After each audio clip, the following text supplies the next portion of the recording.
Welcome to Ranipet சமையல். இன்றைக்கி நம்ம ஒரு சூப்பரான பன்னீர் பட்டர் மசாலா எப்படி செய்கிறதுன்னு பார்க்கலாம். ஒரு பேனில் கொஞ்சம் ஆயில் போட்டு காய வச்சுருக்கேன்.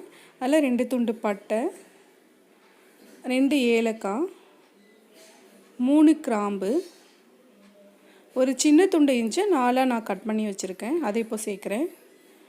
ஒரு 5லேருந்து 6 பல்லு பூண்டு நான் அதில் சேர்க்குறேன். அடுத்தது மீடியம் சைஸ் வெங்காயம் ஒரு 3 வெங்காயம் ரஃப்பாக கட் பண்ணி வச்சுருக்கேன். அதை இப்போ சேர்க்குறேன். அடுத்தது தக்காளி நான் வெங்காயம் எவ்வளோ எடுத்தனோ அதே சைஸில் தக்காளி எடுத்திருக்கேன். 3 தக்காளி.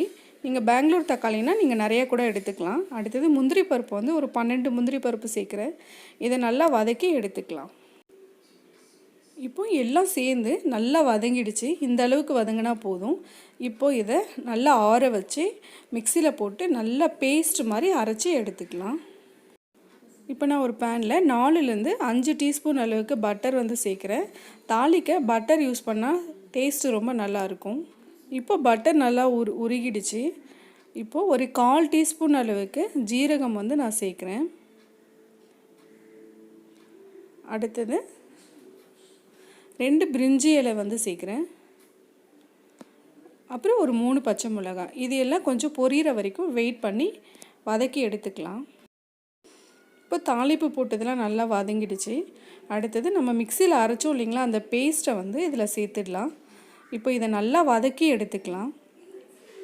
நல்லா ஃபைன் பேஸ்ட்டாக அரைச்சிடணும். அப்போ தான் டேஸ்ட்டு ரொம்ப நல்லாயிருக்கும். இப்போ இந்த மசாலா ஓரளவுக்கு வதங்கிடுச்சு. இப்போது ஒரு 1/2 டீஸ்பூன் அளவுக்கு கரம் மசாலா நான் சேர்க்குறேன். அடுத்தது காஷ்மீரி சில்லி பவுடர் ஒரு 2 டீஸ்பூன் சேர்க்குறேன். இது காரம் கம்மியாக இருக்கும், அதனால் நான் 2 டீஸ்பூன் சேர்த்துருக்கேன். அடுத்தது தேவையான அளவு உப்பு சேர்த்து இதை கொஞ்சம் நல்லா வதக்கி எடுத்துக்கலாம்.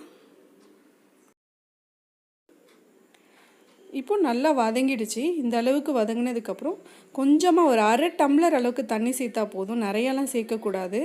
ஏன்னா ஆல்ரெடி எல்லாமே நல்லா வதங்கிடுச்சு. அதனால் கொஞ்சமாக தண்ணி சேர்த்து ஸ்லோ ஃபயரில் வச்சு கொஞ்ச நேரம் மூடி வச்சா போதும்.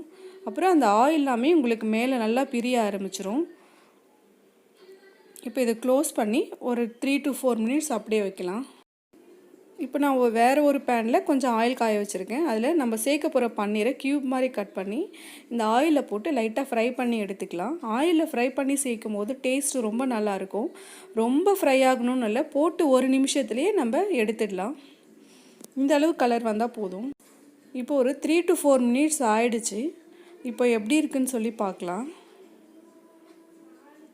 பாருங்கள், நம்ம போட்ட பட்டர் எல்லாமே நல்லா மேலே பிரிய ஆரம்பிச்சிருச்சு. தண்ணி மட்டும் நிறைய சேர்க்காதீங்க. இப்போ இந்த பன்னீரை அதில் ஆட் பண்ணிடலாம்.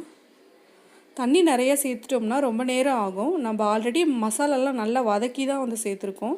அதனால் ஒரு 1/2 டம்ளர் அளவுக்கு தண்ணி சேர்த்தா போதும். அப்புறம் ஒரு 3 to 4 மினிட்ஸ் அதை க்ளோஸ் பண்ணி வச்சோம்னா நம்ம போட்ட பட்டர் எல்லாமே மேலே பிரிய ஆரம்பிச்சிரும். அப்போ கலரும் ரொம்ப நல்லாயிருக்கும், டேஸ்ட்டும் உங்களுக்கு ரொம்ப நல்லாயிருக்கும். இப்போ நான் கஸ்தூரி மேத்தி கொஞ்சம் நசுக்கி அதில் ஆட் பண்ணுறேன். அவ்வளோதாங்க, பன்னீர் பட்டர் மசாலா சூப்பராக ரெடி ஆகிடுச்சு. இப்போ நான் ஒரு 1/2 டீஸ்பூன் அளவுக்கு ஃப்ரெஷ் க்ரீம் நான் சேர்க்குறேன். இது ஆப்ஷனல், இருந்தால் நீங்கள் சேர்த்துக்கோங்க, இல்லைன்னா விட்டுருங்க. அது சேர்க்கலனாலும் டேஸ்ட் ரொம்ப நல்லாவே இருக்கும். இதே மாதிரி உங்கள் வீட்டில் செஞ்சு பாருங்கள். எப்படி இருக்குன்னு சொல்லி கமெண்ட் பண்ணுங்கள். எங்கள் சேனலுக்கு மறக்காமல் சப்ஸ்கிரைப் பண்ணுங்கள். தேங்க்யூ.